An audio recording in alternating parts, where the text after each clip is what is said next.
Everyone, welcome to BPS अड्डा। BPS अड्डा पर आप सभी का स्वागत है। आज की इस वीडियो हम सितंबर महीने का प्रतियोगिता दर्पण के करंट अफेयर्स को कवर करेंगे।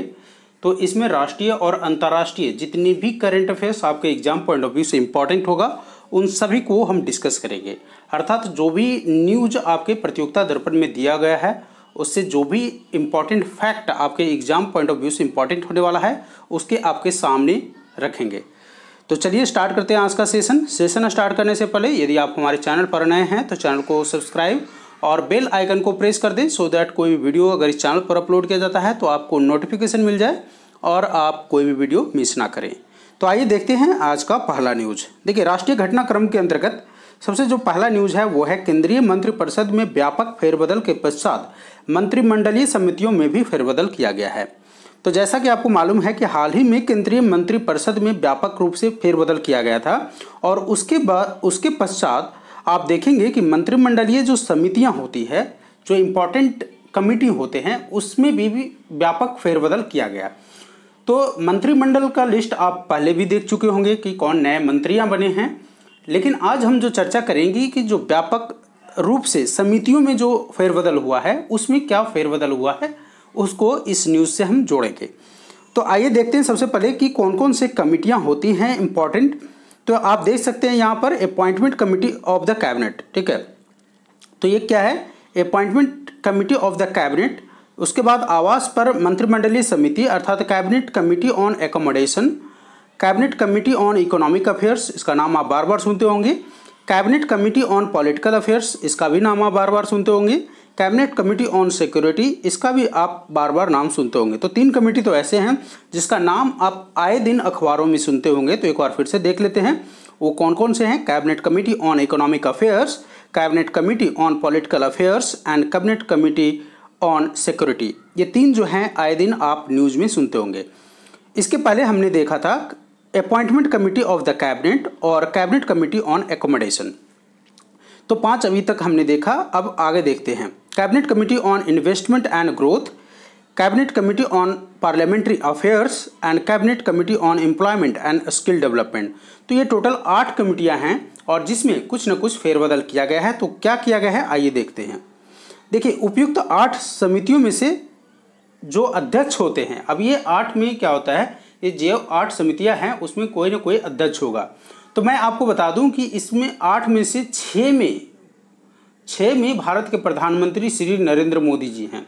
तो 6 समितियां हैं जिसमें भारत के प्रधानमंत्री हैं। तो आपके लिए आसान हो जाएगा, सिर्फ 2 ही का नाम आपको याद रखना है, वो है। तो आइए देख लेते हैं कि रक्षा मंत्री किसके अध्यक्ष बने हुए हैं।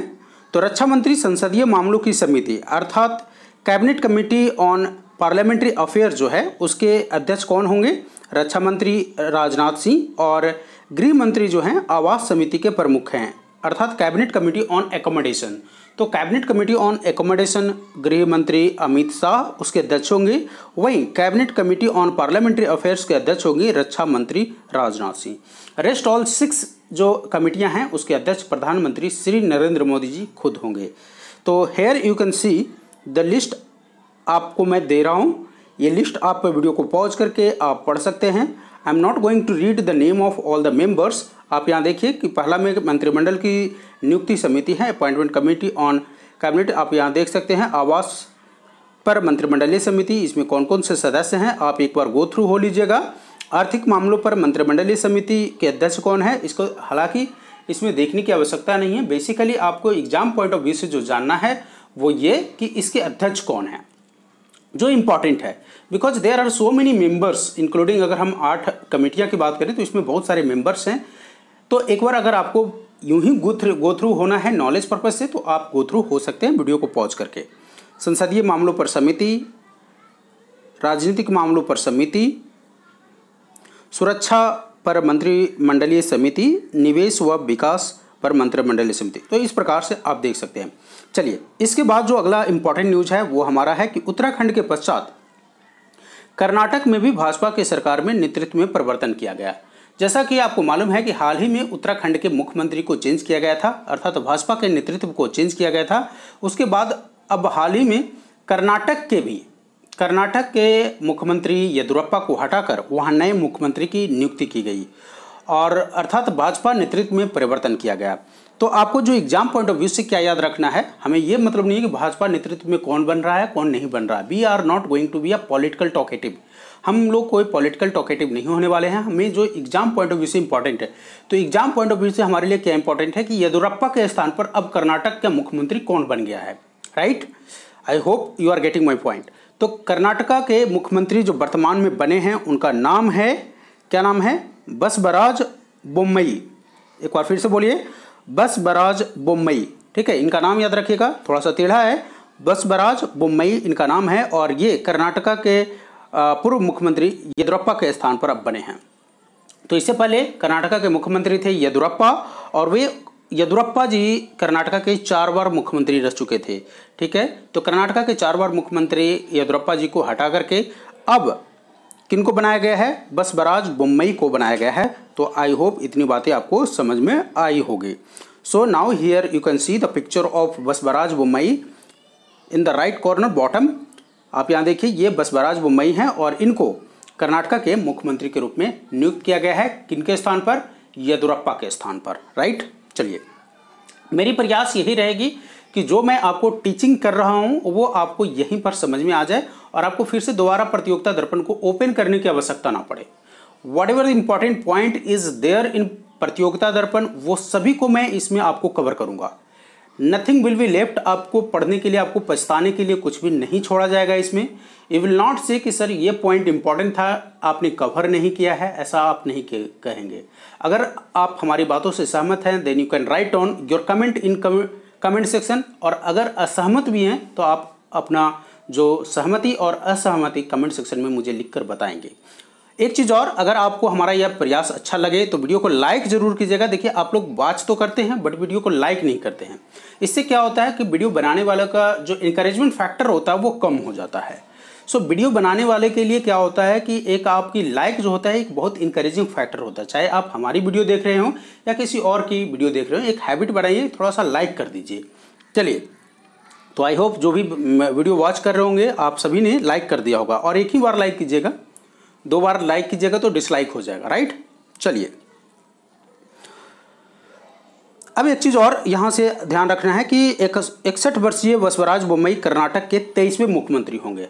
तो 2-3 पॉइंट आपको कर्नाटका के मुख्यमंत्री से याद रखना है कि कर्नाटका के मुख्यमंत्री येदियुरप्पा के स्थान पर अब बसवराज बोम्मई को मुख्यमंत्री बनाया गया, और यह जो बसवराज बोम्मई होंगे वो कर्नाटका के 23वें मुख्यमंत्री होंगे। कौन से नंबर के मुख्यमंत्री होंगे, 23वें नंबर के मुख्यमंत्री होंगे। इतनी बातें आपको बस इस पूरे न्यूज़ से याद रखनी थी। तो इतने जो आपको पूरा कंपैक्ट करके मैं दूंगा, आपको पूरा पढ़ने की आवश्यकता ही नहीं है, और इतना पढ़ने के बाद आपको कुछ भी नहीं पढ़ना है। राइट, पूरे कंपैक्ट करके मैं आपको ये दे दूंगा। चलिए, अगला न्यूज़ देखते हैं, पश्चिम बंगाल से है। देखिए, काफ़ी इंपॉर्टेंट न्यूज़ है और ये आपके नॉलेज के लिए भी इंपॉर्टेंट है। राइट, अभी देखिए, पश्चिम बंगाल में विधानसभा के गठन का प्रस्ताव विधानसभा में पारित हो गया है। ठीक है, अब विधान परिषद के गठन का प्रस्ताव विधानसभा में पारित हो गया। इसका कहने का मतलब, इस न्यूज़ का मतलब क्या है ये समझिए बात को। अब आप अगर बिहार से हैं तो आपको मालूम होगा कि यहाँ विधानसभा है और विधान परिषद है, लेकिन क्या ऐसा है कि भारत के पूरे राज्यों में विधानसभा और विधान परिषद है? आप मुझे बताइए, ऐसा है क्या? नहीं। तो आंसर क्या है? नहीं, ऐसा नहीं है। अगर हम वर्तमान परिदृश्य की बात करें तो मात्र ऐसे 6 राज्य हैं, आगे हम देखेंगे, मात्र ऐसे 6 राज्य हैं जहां पर विधानसभा और विधान परिषद दोनों हैं, अर्थात द्विसदनात्मक है। ठीक है, राज्य की जो लेजिस्लेटिव असेंबली है वो द्विसदनात्मक मात्र 6 राज्यों में है। तो आखिर अब सवाल उठ रहा है कि पश्चिम बंगाल क्या ऐसा हो गया कि विधान परिषद के गठन की बात कर रही है। ठीक है, तो आपको मालूम होगा कि विधान परिषद में अब जब हम सीटों क्रिएट करेंगे तभी तो हम पॉलिटिकल चीज़ों को आगे बढ़ाएंगे। वैसे अगर देखा जाए कायदे से, अगर राज्य की अगर हम बात करें, अगर मेरी आप पूछें तो राज्य में अगर हम बात करें विधान परिषद की तो इसकी कोई औचित्य नहीं है, कोई मीनिंग नहीं है विधान परिषद का राज्य में स्पेशली हम बात करें। हाँ यस, अगर केंद्र की आप बात करें तो केंद्र में लोकसभा और राज्यसभा होना बहुत ज़रूरी है। वो इसलिए कि अगर कोई बिल एक सभा में जाता है तो दूसरी सभा में वहाँ उसको विचार करने का समय मिलता है और उसके प्रोस एंड कॉन्स को वहाँ खंगाला जाता है। लेकिन राज्य में ऐसा कुछ नहीं है, ठीक है। हालांकि अब केंद्र में भी आप देख रहे होंगे कि अगर ओवरवेलमिंगली अर्थात बहुमत से आप किसी पार्टी को वोट दे देते हैं तो वो क्या कर रहा है, party, I am not criticising any party, तो वो क्या पार्टी क्या कर रहा है, कोई भी बिल अध्यादेश के थ्रू पास कर दे रहा है। तो ऐसे नहीं होना चाहिए, ठीक है। तो कहने का मतलब कि कोई बिल अगर एक सदन में पास हो रहा है तो दूसरी सदन में उसका फिल्ट्रेशन होना चाहिए। तो एनीवे, ये तो रही बात कंसेप्ट की, बैकग्राउंड की। अब हम बात करते हैं इस न्यूज़ की। तो आइए समझिए इस न्यूज़ में क्या लिया हुआ है। इस न्यूज़ में यह है कि पश्चिम बंगाल ने अब अपने विधानसभा में एक बिल पारित किया है और वो बिल है विधान परिषद के गठन का। तो अब आप बोलेंगे कि सर हमें क्या जानना चाहिए इस न्यूज़ से, ये बताइए। मैं जानता हूँ आप यही सोच रहे होंगे। अब आपको यह जानना है माय डियर फ्रेंड्स कि विधान परिषद के गठन की प्रोसीजर क्या है, ठीक है। डोंट बी ऑब्जेक्टिव सिर्फ एमसीक्यू बनाने वाला मत बनिए। एमसीक्यू बनाने के साथ साथ आपको कंसेप्ट भी डेवलप करना है ताकि आप अपने मेंस में कुछ लिख सकें। अगर आपको कुछ मेंस में लिखना है तब आपको कंसेप्ट डेवलप करना पड़ेगा। And if you want to give one liner answer then it's okay, otherwise you will have to read.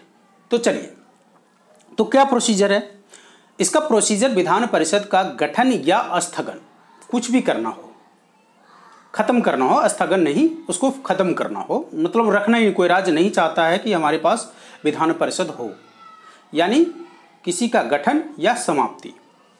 तो इसके लिए क्या करेगा, विधानसभा जो होता है, राज्य में विधानसभा तो रहेगा, विधान परिषद यहाँ पर अस्थाई नहीं है। एक चीज ध्यान दीजिएगा, जिस तरीके से आप देखते होंगे केंद्र में, केंद्र की अगर एक थोड़ा सा अपना दिमाग को केंद्र में घुसाइए, केंद्र की ओर ले चलिए, तो केंद्र में देखते होंगे लोकसभा और राज्यसभा परमानेंट है, वहाँ पर मेंबर वहाँ परमानेंट चलते रहते हैं। यहाँ पर क्या है हो रहा है, विधान परिषद खत्म कर दीजिए, हटा दीजिए, कोई फर्क नहीं पड़ता है।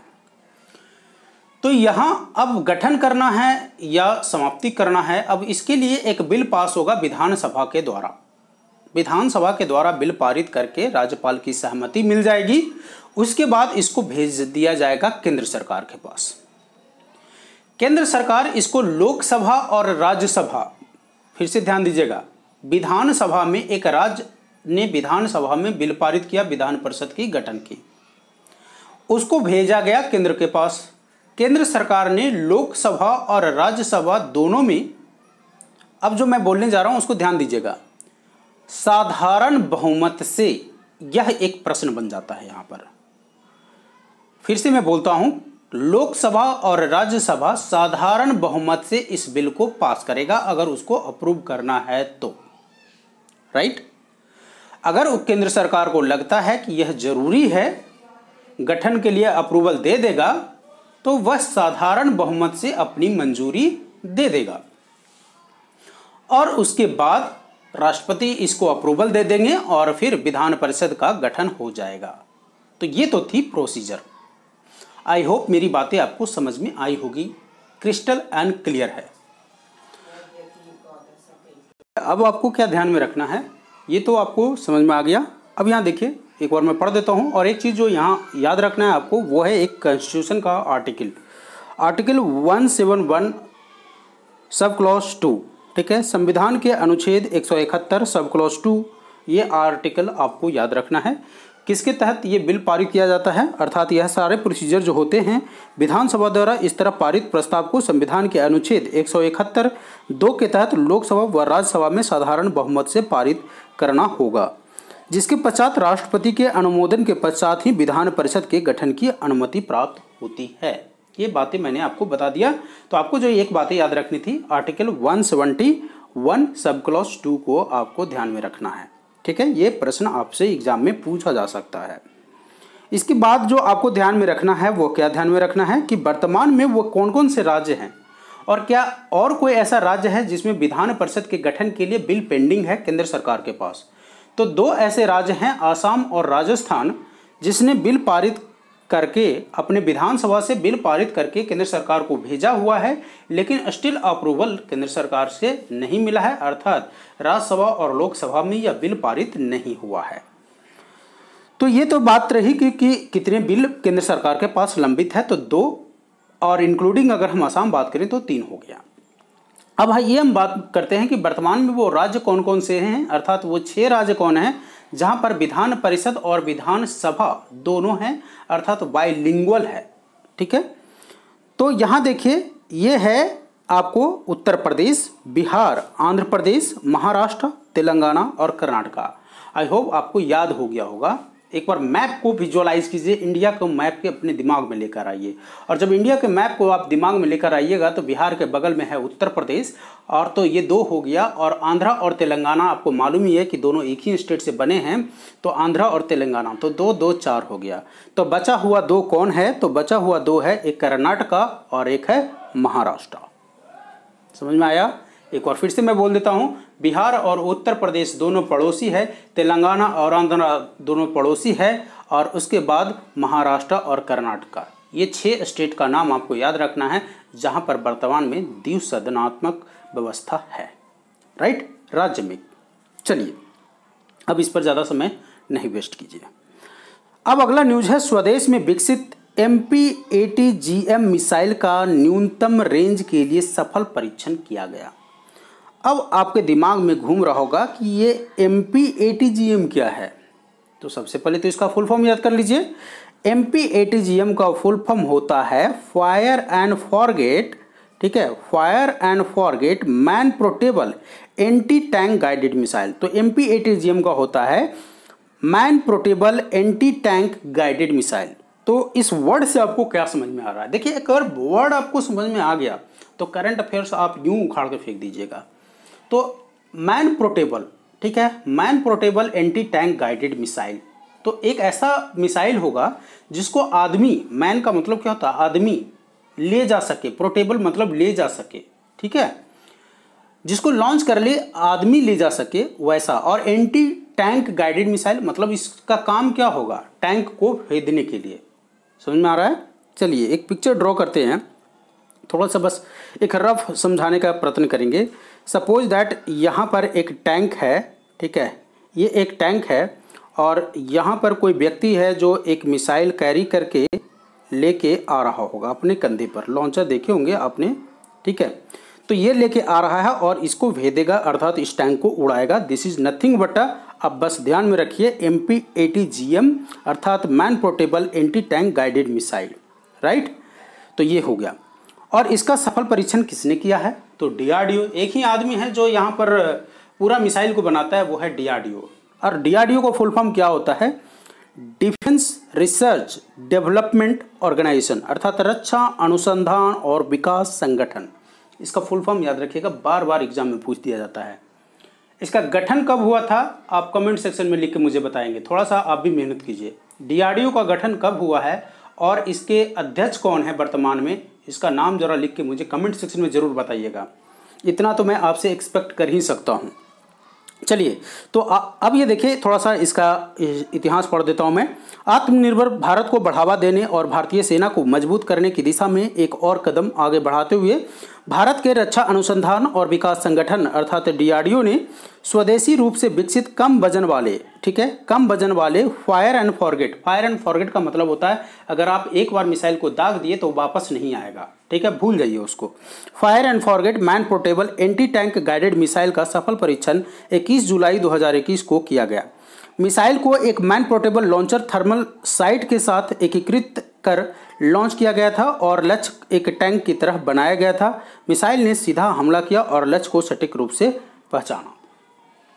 ठीक है, तो इतनी बातें आपको समझ में आई होगी। पूरा कहानी था ये, राम कहानी। तो राम कहानी हमें नहीं पढ़ना है, हमें जिस निकाल के आपको देना है, ठीक है। चलिए एक चीज़ और यहाँ से जो ध्यान देने वाली बात थी कि मिसाइल की उत्पादन एजेंसियाँ कौन है। DRDO ने तो डेवलप कर दिया, तो DRDO क्या पूरे रक्षा मतलब उत्पादन करेगा क्या? नहीं, DRDO का काम होता है एक सैंपल तैयार करना और उसके बाद आयुध फैक्ट्री बनाए या BEL बनाए या BDL बनाए, कोई बनाए, वो सरकार का काम होता है। तो इसकी जो उत्पादन होगा वो कौन करेगा? बेल करेगा और बीडीएल करेगा। बेल का फुल फॉर्म होता है Bharat electronics limited and BDL का फुल फॉर्म होता है भारत डायनेमिक लिमिटेड। चलिए, वर्तमान में रक्षा मंत्री कौन है? क्या ये भी बताने की जरूरत है? आपको मालूम ही है कौन है रक्षा मंत्री? राजनाथ सिंह। चलिए, जो नहीं जानते उनके लिए तो बताने की आवश्यकता है, आई थिंक सो। ओके, तो मैं रिपीट करते रहूँगा, टेंशन मत लीजिए आप। अगर भूल भी गए ना तो मैं 4 बार रिपीट करूँगा, आपको याद रहेगा।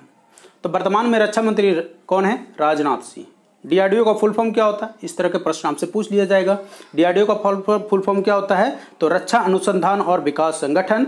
और एमपीएटीजीएम का फुल फॉर्म क्या होता है? तो क्या होता है? Man portable anti tank guided missile होता है, राइट। और ये क्या है? एंटी टैंक गाइडेड मिसाइल है, कम वजन वाला है, कम दूरी का है और मैन पोर्टेबल है। कम वजन का है तो इसलिए आदमी इसको ले जा सकता है, ठीक है, कैरी करके। और ये किसके तहत बनाया गया है? आत्मनिर्भर भारत के तहत बनाया गया है। बस इतनी बातें आप ध्यान में रखिए। फायर एंड फॉरगेट मिसाइल है। अगला जो न्यूज़ है हमारे लिए, पूरे देश में समान नागरिक संहिता लागू करने की आवश्यकता दिल्ली उच्च न्यायालय ने भी दोहराई। इससे आप क्या समझते हैं? इस हेडलाइन से आप क्या समझे? देखिए, दिल्ली हाई कोर्ट को भी अब लग रहा है, इसका कहने का तात्पर्य यह है कि अब दिल्ली हाई कोर्ट को भी लगने लगा है कि देश में समान नागरिक संहिता होना चाहिए, यूनिफॉर्म सिविल कोड होना चाहिए। तो माय डियर फ्रेंड्स, आप मुझे यह बताइए कि समान नागरिक संहिता के लिए क्या भारत के संविधान में कहीं कोई चर्चा किया गया है? तो हाँ, चर्चा किया गया है। वह कहाँ किया गया है? तो directive principle of state policy जब पढ़ेंगे, डीपीएसपी आप जब पढ़ रहे होंगे, तो उसका संविधान के आर्टिकल 144 है। तो उस 44 में संविधान ने कहा है कि यूनिफॉर्म सिविल कोड होना चाहिए, वो भी पूरे टेरिटरी ऑफ इंडिया में, ठीक है। तो डीपीएसपी में चर्चा किया गया है यह यूनिफॉर्म सिविल कोड। इससे पहले आप देखेंगे कि सायरा बानो केस में, ठीक है, सायरा बानो केस में आप देखेंगे, अर्थात शाह बानो केस में आप देखेंगे, शाह बानो केस में आप क्या देखेंगे 1985 में कि सुप्रीम कोर्ट ने यह फैसला दिया था कि यूनिफॉर्म सिविल कोड की ज़रूरत है। और उसी के मद्देनज़र अब देखिए फिर से एक बार ज़रूरत पड़ी, जब दिल्ली हाई कोर्ट में एक केस की सुनवाई हो रही थी। और उसी को देखते हुए यहाँ देखिएगा हिंदू मैरिज एक्ट, अब ये क्या कहानी था उसको देख लीजिए एक बार। दिल्ली उच्च न्यायालय ने भी अभी तक तलाक के एक मुकदमे में फैसला सुनाते हुए देश में समान नागरिक संहिता लागू किए जाने की आवश्यकता बताई है। मीना जनजाति की एक महिला ने अपने पति की तलाक याचिका का विरोध करते हुए यह दलील दी थी कि उसके मीना समुदाय होने के कारण हिंदू मैरिज एक्ट उस पर लागू नहीं होता है। इस मामले में पति की याचिका को स्वीकार करते हुए उच्च न्यायालय की पीठ ने कहा कि विवाह, तलाक, संपत्ति के बंटवारे आदि के संबंध में वैकल्पिक व्यवस्थाओं की मौजूदगी न केवल देश के विधिक एवं न्यायिक ढांचे के लिए लंबे समय से चुनौती बनी हुई है, बल्कि ये संविधान के कई प्रावधानों को लागू करने में भी बाधक है। ये तो है स्टोरी, इसको एक बार पढ़ लीजिएगा वीडियो को पॉज करके, क्योंकि ये कंसेप्ट बनाने में आपको मदद करेगा। जब आप मेंस आंसर राइटिंग लिख रहे होंगे ना, क्वेश्चन में पूछ देगा why do you think that uniform civil code is necessary in India, right, critically examine, इस तरह के प्रश्न पूछ देगा।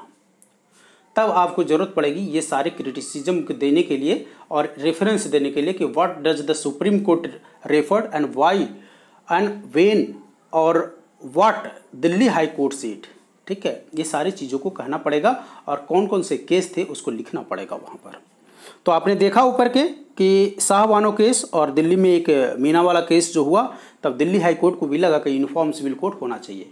लेकिन प्रीलिम्स पॉइंट ऑफ व्यू से अब क्वेश्चन हमारे लिए क्या इंपॉर्टेंट है यहाँ, तो आपके लिए प्रीलिम्स पॉइंट ऑफ व्यू से इंपॉर्टेंट ये है माय डियर फ्रेंड कि यूनिफॉर्म सिविल कोड की चर्चा संविधान के किस अनुच्छेद में किया गया है। तो यूनिफॉर्म सिविल कोड की चर्चा संविधान के directive principle of state policy अनुच्छेद 44 में किया गया है। इतनी बातें आप ध्यान में रखिए, बस हो गया खत्म ये न्यूज।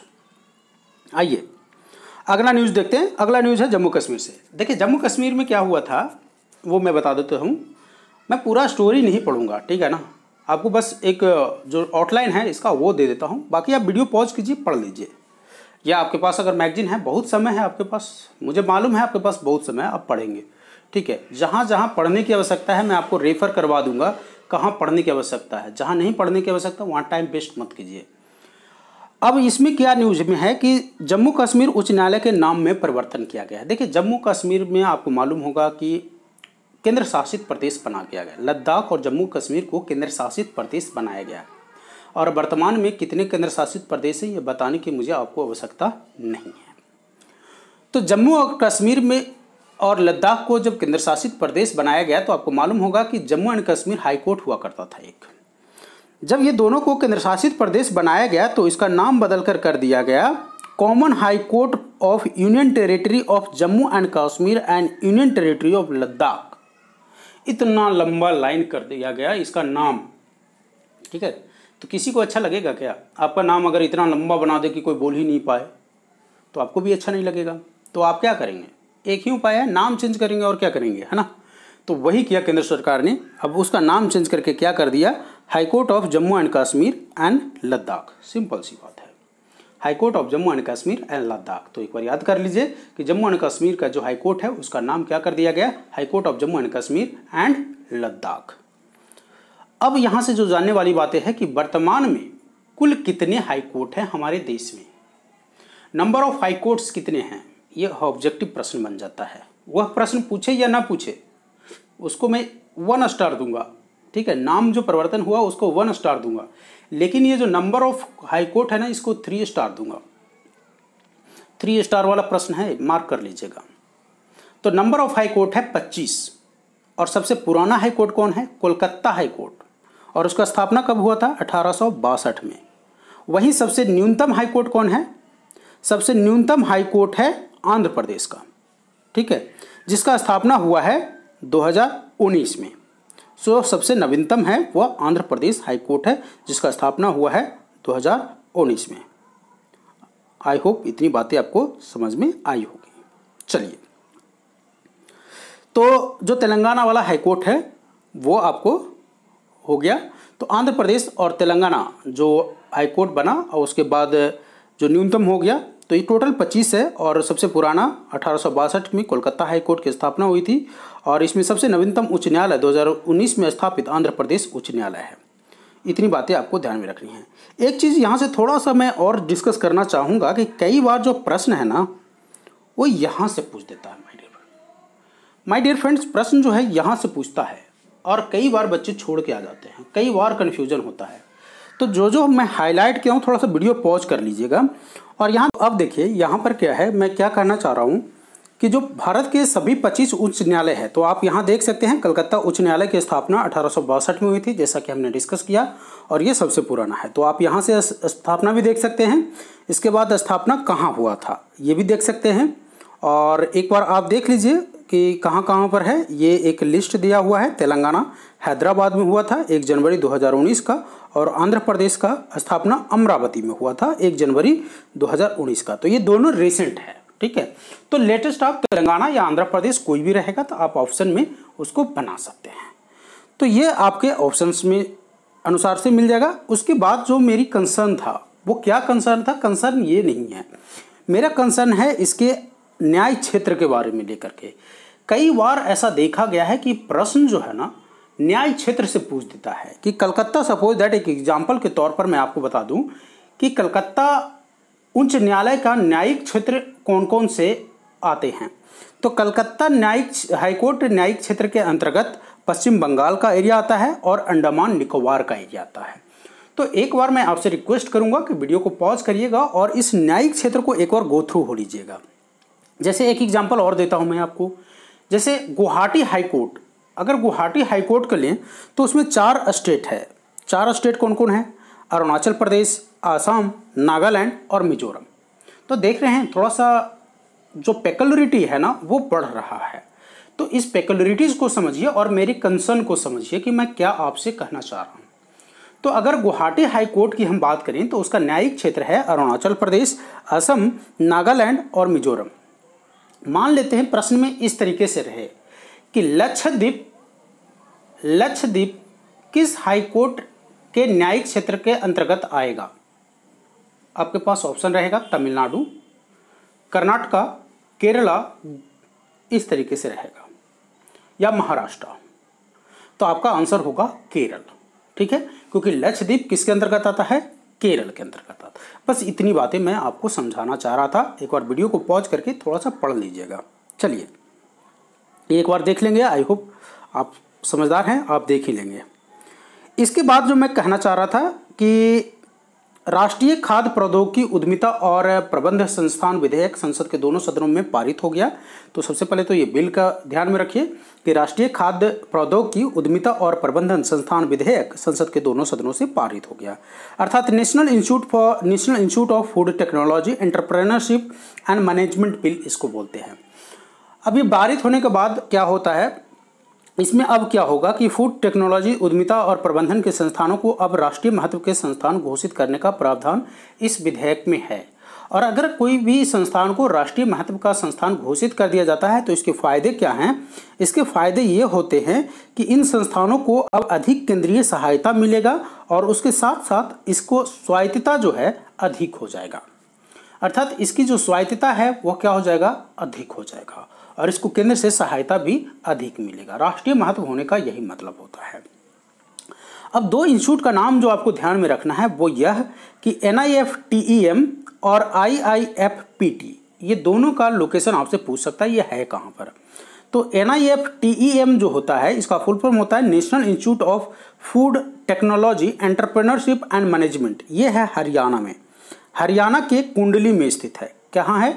हरियाणा में कुंडली में ये स्थित है NIFTEM, और दूसरा है IIFPT अर्थात Indian institute of food processing and technology, यह तमिलनाडु के तंजावुर में स्थित है। तो ये दोनों का लोकेशन थोड़ा सा अपने दिमाग में रखिएगा, इनको याद करिएगा। क्वेश्चन यहाँ से पूछ सकता है। आपको मालूम है कि क्वेश्चन किस तरीके से पूछता है, जैसे चावल रिसर्च इंस्टीट्यूट कहाँ पर है, गन्ना रिसर्च संस्थान कहाँ पर है, तो इस तरीके से यह भी प्रश्न पूछ सकता है। NIFTEM कहाँ पर है, IIFPT अर्थात Indian institute of food processing technology कहाँ पर है, तो तंजावुर कहाँ पर पड़ता है, तमिलनाडु में। चलिए अगला है होम्योपैथी चिकित्सा के विनियमन हेतु अर्थात रेगुलेशन हेतु राष्ट्रीय होम्योपैथी आयोग का गठन कर दिया गया है। ठीक है, होम्योपैथी चिकित्सा के रेगुलेशन करने के लिए राष्ट्रीय होम्योपैथी आयोग का गठन कर दिया गया है। तो देश में होम्योपैथी शिक्षा के विनियमन तथा इस क्षेत्र में विनियामक सुधारों के लिए होम्योपैथी केंद्रीय परिषद के स्थान पर एक नए राष्ट्रीय होम्योपैथी आयोग का गठन कर दिया गया है, और जिसका अध्यक्ष बनाया गया है डॉक्टर अनिल खुराना को इसका पहला चेयरमैन बनाया गया है।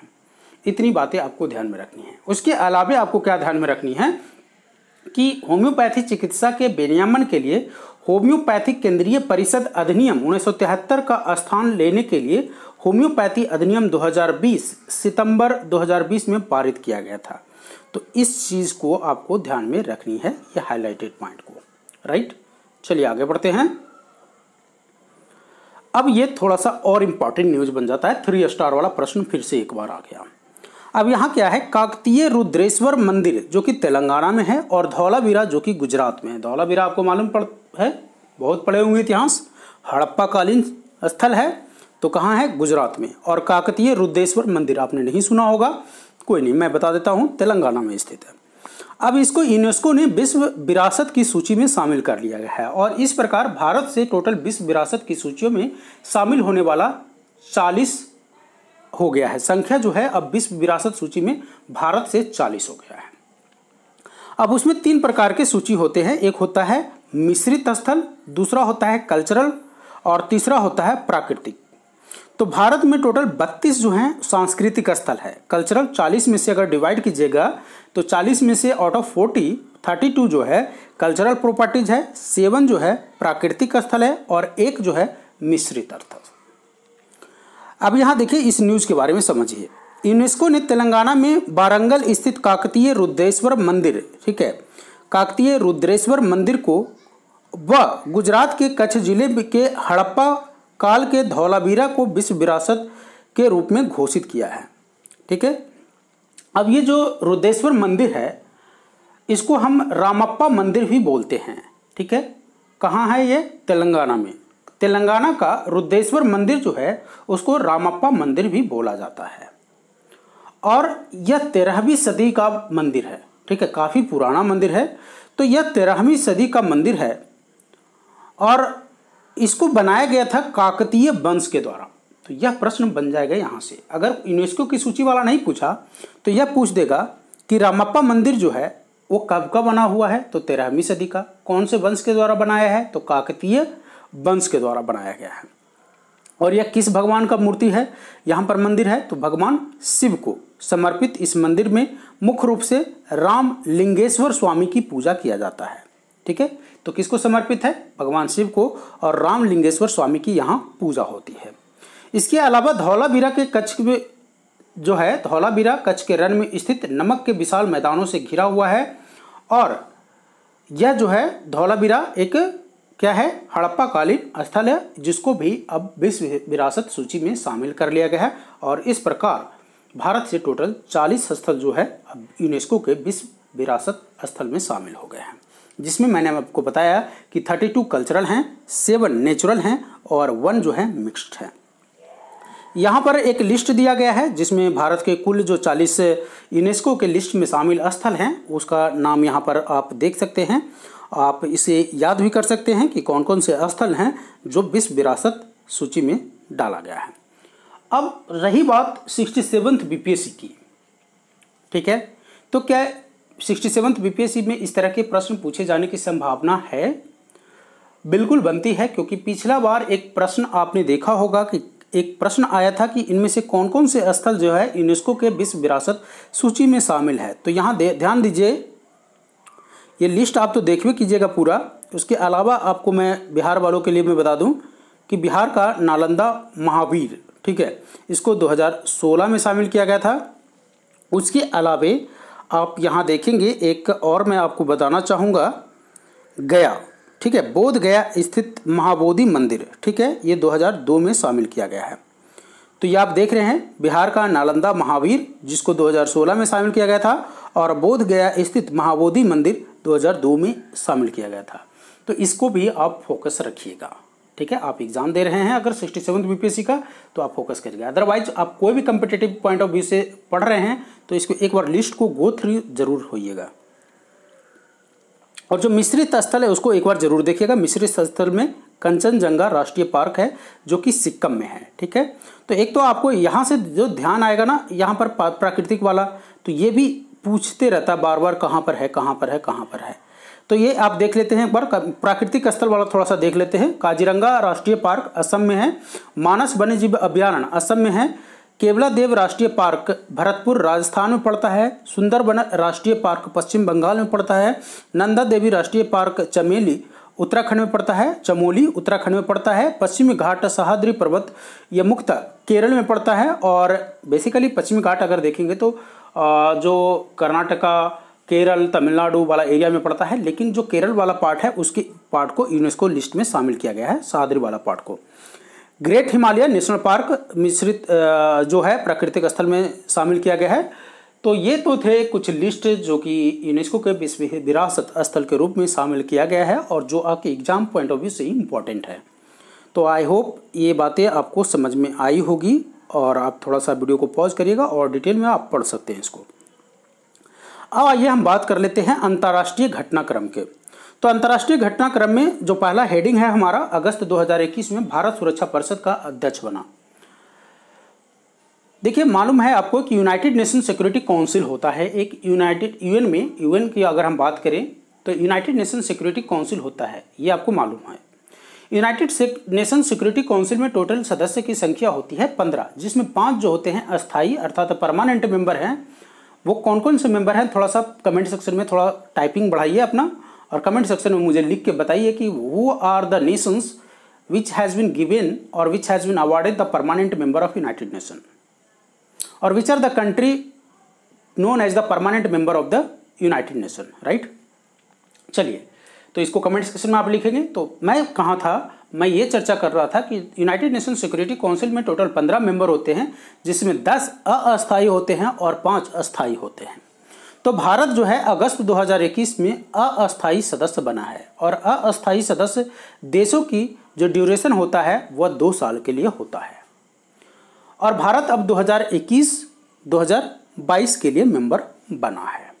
और भारत ये पहली बार नहीं बना है, भारत अब तक 8 बार बन चुका है, ठीक है। और वर्तमान में एक चीज़ मैं आपको बता दूं कि संयुक्त राष्ट्र में भारत के अस्थायी प्रतिनिधि कौन हैं, वो हैं टी.एस. त्रिमूर्ति। तो यह भी प्रश्न आपसे पूछा जा सकता है। इतनी बातें आपको ध्यान में रखनी थी इस न्यूज़ से। नेक्स्ट क्वेश्चन है, चीनी कम्युनिस्ट पार्टी की स्थापना के 100 वर्ष पूर्ण हो गए। देखिए, चीनी कम्युनिस्ट पार्टी, आपको मालूम है कि चीन में कम्युनिस्ट पार्टी की सत्ता है। अब चीनी कम्युनिस्ट पार्टी की स्थापना कब हुआ था, तो 1921 में हुई थी। जुलाई 1921 में इसकी स्थापना डूसियू और ली डेझावो, ठीक है, ली डेझावो, चेन डूसियू और ली डेझावो ने 1 जुलाई 1921 को किया था। थोड़ा सा नाम डिफिकल्ट है, एक बार रिपीट कीजिएगा इसको बार बार। चेन डीसीयू और ली डेझावो, ठीक है, इन्होंने 1921 जुलाई 1921 में चीनी कम्युनिस्ट पार्टी, ठीक है, तो communist party, Chinese communist party की स्थापना किया था और उसके 100 साल पूरे हो गए 2021 में। आपको मैं बता दूं कि इसके बाद पीपुल्स रिपब्लिक ऑफ चाइना की स्थापना 1 अक्टूबर 1949 को किया गया था, राइट, 1 अक्टूबर 1949 को किया गया था। और सबसे बड़ा पार्टी है वहाँ। वैसे तो देखिए, कई बार लोग सोचते हैं कि चाइना में एक ही पार्टी है, ऐसा नहीं है। चाइना में टोटल आप देखेंगे तो बड़े राजनीतिक दलों में और टोटल जो है पार्टियां, अगर हम बात करें चीनी कम्युनिस्ट पार्टी सहित टोटल 9 राजनीतिक दल हैं, उसमें से आपको ये लिस्ट दिया गया है। तो सबसे बड़ा है चाइनीज कम्युनिस्ट पार्टी और उसके बाद है सबसे छोटा है Taiwan democratic self government league, China democratic league भी है। ये सारे लिस्ट दिए हुए हैं, बहुत सारे पार्टियां हैं, लेकिन चाइनीज कम्युनिस्ट पार्टी की वहाँ सत्ता है और उसके 100 साल पूरे हो गए हैं। चाइनीज कम्युनिस्ट पार्टी की स्थापना जुलाई 1921 में हुई थी और उसके बाद पीपुल्स जो कौन था, एक बार देख लेते हैं उसका नाम, पीपुल्स रिपब्लिक ऑफ चाइना की जो स्थापना हुआ था 1 अक्टूबर 1949 को हुआ था, राइट। और सबसे छोटी पार्टी चाइना में है Taiwan democratic self government league. Taiwan democratic self government league party सबसे छोटी है, उसमें केवल 3000 सदस्य हैं। इतनी बातें आपको याद रखनी है। अफगानिस्तान में तालिबानों की बढ़त के बीच भारत ने कंधार स्थित वाणिज्य दूतावास से कर्मचारी वापस बुला ली। यह न्यूज आपके लिए रिलेवेंट नहीं है। रिलेवेंट इसलिए नहीं है क्योंकि वर्तमान परिदृश्य आप देखेंगे तो अफगानिस्तान में अब तालिबान ही तालिबान दिख रहा है। तो अब जो है उससे आगे कंधार और काबुल ये सब दूतावास से आगे बढ़ जाइए और आगे के जो परिदृश्य हैं उस पर नज़र रखिए और उस पर अपने व्यूज बनाइए, ठीक है। आगे बढ़ते हैं। आगे है, इराक में भी 2021 के अंत तक समाप्त होगा अमेरिकी सैनिक मिशन। तो जैसा कि आपको मालूम है कि अफगानिस्तान में भी क्या हुआ, अफगानिस्तान में अमेरिका ने अपने सैनिक वापस बुलाए और वहाँ तालिबान ने कैप्चर कर लिया। अब इराक में भी जो सैनिक है, सद्दाम हुसैन के समय से ही इराक में अमेरिकी सैन्य जो बल है वो उसकी डिप्लॉयमेंट हुई थी और उसी समय से वहाँ फोर्सेस डिप्लॉय हैं। अब उसको वापस बुलाने अमेरिका के राष्ट्रपति जो बाइडेन ने यह फैसला लिया है कि इराक से भी अब हमारी सेना वापस आ जाएगी। तो आपको बस जो याद रखना है एग्जाम पॉइंट ऑफ व्यू से वो यह कि अमेरिका के राष्ट्रपति कौन हैं, वो जो बाइडेन हैं, और इराक के प्रधानमंत्री कौन हैं, तो मुस्तफ़ा अल कादमी हैं। कौन है? इराक के प्रधानमंत्री हैं मुस्तफ़ा अल कादमी। व्हाइट हाउस कहाँ पर है? तो अमेरिका में है। इतनी बातें अब बस इस न्यूज़ से याद रखिए। Rest all if you want to read the magazine then you can read. Next है हैती के राष्ट्रपति की हत्या। यह थोड़ा सा इंपॉर्टेंट प्रश्न बन जाता है। अब इंपॉर्टेंट क्या है वो यह कि कैरेबियाई देश हैती है, एक है कैरेबियाई देश हैती, उसके राष्ट्रपति जोवेनेल मोइसे, ठीक है, इनका नाम है जोवेनेल मोइसे, और हैती की राजधानी है पोर्ट ओ प्रिंस। इसका कैपिटल याद रखिएगा पोर्ट ओ प्रिंस। पोर्ट ओ प्रिंस किसका कैपिटल है? हैती का कैपिटल है। और इसके राष्ट्रपति का नाम था जोवेनेल मोइसे, जिनकी हत्या अज्ञात हमलावरों ने कर दिया था। इतनी बातें आपको ध्यान में रखना है। तो क्वेश्चन इस तरीके से रहेगा, वह देश कौन सा है जिसके राष्ट्रपति का हाल ही में अज्ञात हमलावरों ने हमला कर दिया था? तो उसका आंसर होगा हैती। और अगर पूछता है कि हैती का राजधानी कहाँ है, तो हैती का राजधानी है पोर्ट ओ प्रिंस। ओके, चलिए आगे बढ़ते हैं। अमेरिका के राष्ट्रपति आपको मालूम ही चले गया जो बाइडेन हैं, ब्रिटिश प्रधानमंत्री आपको मालूम है बोरिस जॉनसन हैं, और भारत का प्रधानमंत्री तो आपको मालूम है प्रधानमंत्री नरेंद्र मोदी हैं। और इन सभी ने इस घटना का निंदा किया है। बस इतनी सी थी। आगे चलते हैं। अंतरिक्ष उड़ान कंपनियां वर्जिन गैलेक्टिक व ब्लू ओरिजिन के स्पेस क्राफ्ट्स की उड़ानों से अंतरिक्ष पर्यटन हेतु मार्ग प्रशस्त है।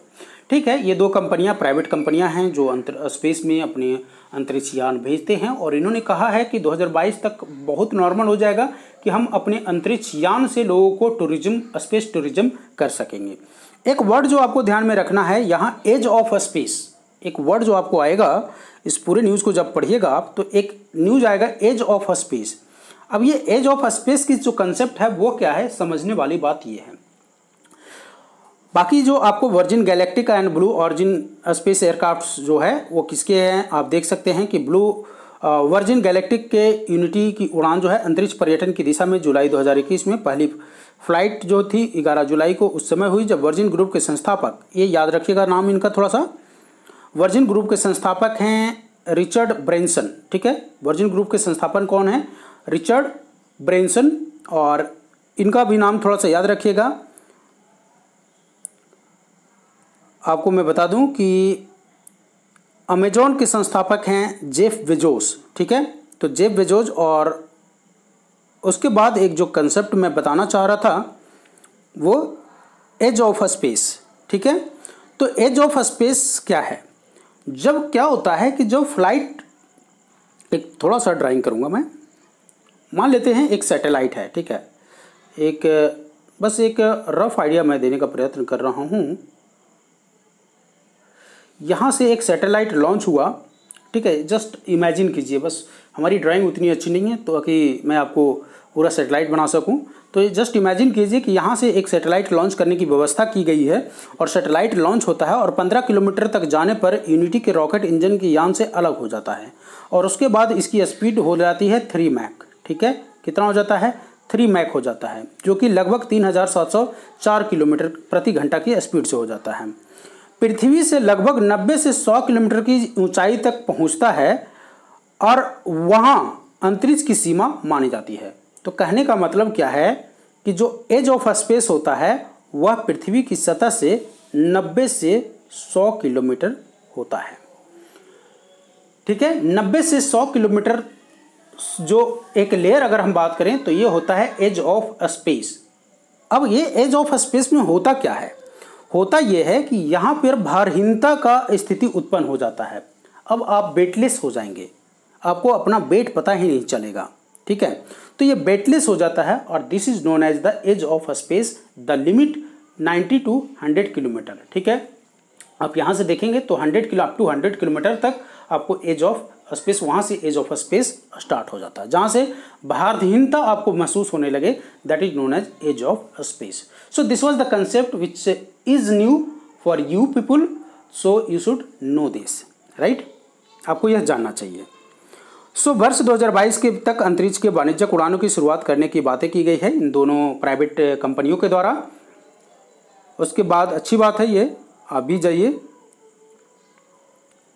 अब हम बात करना चाहेंगे थोड़ा सा ओलंपिक के बारे में। ओलंपिक के बारे में डिटेल न्यूज़ हम स्पोर्ट्स की नहीं दे रहे हैं, हम यहाँ दे रहे हैं मेज़बानी की, चर्चा कर रहे हैं मेज़बानी की। So you are well aware कि अभी जो हाल ही में ओलंपिक हुआ था वो कहाँ हुआ, टोक्यो में हुआ। वेरी गुड, बहुत अच्छा, टोक्यो में हुआ। टोक्यो कहाँ है, जापान में है। तो माय डियर फ्रेंड्स, आप ये भी जानते होंगे कि यह कौन सा ओलंपिक था, तो यह ओलंपिक था 32वां, 32 नंबर का ओलंपिक था।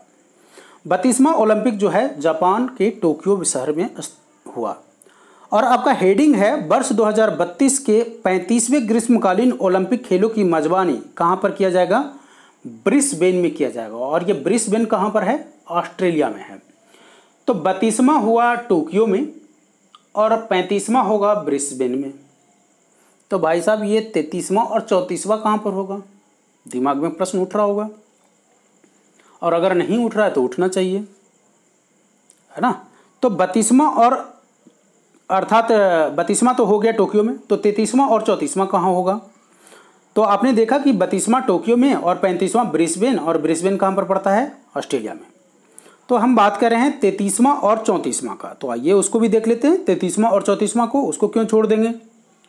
अब आइए देखिए, 33वां जो है वह कहाँ आयोजित होगा, पेरिस में आयोजित होगा। वहीं 34वां कहाँ आयोजित होगा? 34वां का आयोजन अमेरिका के लॉस एंजल्स में किया जाएगा। लॉस एंजल्स में किया जाएगा 34वां। तो 32वां जापान के टोक्यो में, 33वां पेरिस में, 34वां अमेरिका के लॉस एंजल्स में और 35वां कहाँ पर होगा? ब्रिस्बेन ऑस्ट्रेलिया में। 35वां 2032 में होगा। So every 4 year you can calculate. So 2020 में टोक्यो में हुआ था, तो 2024 में पेरिस में होगा और 2028 में 34वां होगा वह अमेरिका के लॉस एंजल्स में होगा और 2032 में 35वां होगा ग्रीष्मकालीन ओलंपिक ऑस्ट्रेलिया में। ऑस्ट्रेलिया ब्रिस्बेन में पड़ता है। और यह तीसरा अवसर होगा जब ऑस्ट्रेलिया इसकी मेजबानी कर रहा होगा। और अर्थात इससे पहले 1956 में मेलबर्न और 2000 में सिडनी में ओलंपिक का आयोजन ऑस्ट्रेलिया ने करवाया है। वहीं अगर हम फ्रांस की बात करें तो फ्रांस ने, आप देखेंगे कि 2 बार 1900 और 1924 में ओलंपिक खेलों का आयोजन हो चुका है और यह तीसरा होगा जब 2024 में फ्रांस खेलों को आयोजन कराएगा। तो ऑस्ट्रेलिया और फ्रांस के लिए यह तीसरा होगा, वहीं अमेरिका के लिए यह 5वां हो जाएगा। अमेरिका जब आयोजन करवाएगा 2028 में तो यह उसके लिए 5वां हो जाएगा। एक चीज़ और मैं बता दूं कि यहाँ पर थोड़ा सा यह देखिएगा, अमेरिका में सर्वाधिक अब तक 4 बार आयोजन किया जा चुका है। ठीक है, और वो कब कब? 1904, 1932, 1984 और 1996 में। राइट। इसके अलावा एक चीज़ ध्यान दीजिएगा, राजीव गांधी खेल रत्न पुरस्कार का नाम अब चेंज हो गया है। तो यह प्रश्न आपके लिए बहुत इंपॉर्टेंट बन जाता है। राजीव गांधी खेल रत्न पुरस्कार का नाम जो है अब क्या हो गया है? मेजर ध्यानचंद अवार्ड हो गया है। क्या हो गया है? मेजर ध्यानचंद अवार्ड हो गया है। तो ये प्रश्न मैंने आपके कम्युनिटी पेज पर, बीपीएससी अड्डा के कम्युनिटी पेज पर अपडेट भी किया था। यह प्रश्न इंपॉर्टेंट है, इसको ध्यान में रखिएगा थोड़ा सा। अब अंतर्राष्ट्रीय न्यूज़ से, वह नेशनल न्यूज़ था, अब अंतर्राष्ट्रीय न्यूज़ से एक बार थोड़ा सा लास्ट जो न्यूज़ है आज का हमारा वो है शेर बहादुर देउवा 5वीं बार नेपाल के प्रधानमंत्री बन गए। तो नेपाल की स्थिति आपको मालूम होगा कि नेपाल में क्या हुआ था। नेपाल के प्रधानमंत्री केपी शर्मा ओली के अंतरिम सरकार को सर्वोच्च न्यायालय के 12 जुलाई 2021 के एक निर्देश के तहत त्यागपत्र देना पड़ा और सर्वोच्च न्यायालय के इस आदेश के तहत ही नेपाली कांग्रेस के शेर बहादुर देउवा को प्रधानमंत्री घोषित कर दिया गया, अर्थात वहां प्रधानमंत्री बनाया गया। और यह 5वीं बार है जब उन्होंने नेपाल के प्रधानमंत्री के रूप में पदभार ग्रहण किया है। तो अब नेपाल के प्रधानमंत्री बन गए हैं शेर बहादुर देउवा, जो कि नेपाली कांग्रेस से हैं। तो इतनी बातें आपको राष्ट्रीय और अंतर्राष्ट्रीय न्यूज़ से ध्यान में रखनी है। एक बार आप वीडियो को फिर से रिवाइंड करके आप देख सकते हैं, फास्ट फॉरवर्ड में भी देख सकते हैं। एक बार जब आप देखें नॉर्मल मोड में, उसके बाद फास्ट फॉरवर्ड मोड में आप देख सकते हैं। आई होप यह जो मेरा प्रयास है आपको अच्छा लगा होगा। अगर अच्छा लगा होगा तो वीडियो को लाइक और अपने दोस्तों को भी शेयर जरूर कीजिएगा। और अगर आपका कोई सुझाव हो तो उसे भी हमें ज़रूर बताइएगा। फिर मिलते हैं एक नए वीडियो के साथ और एक नए जोश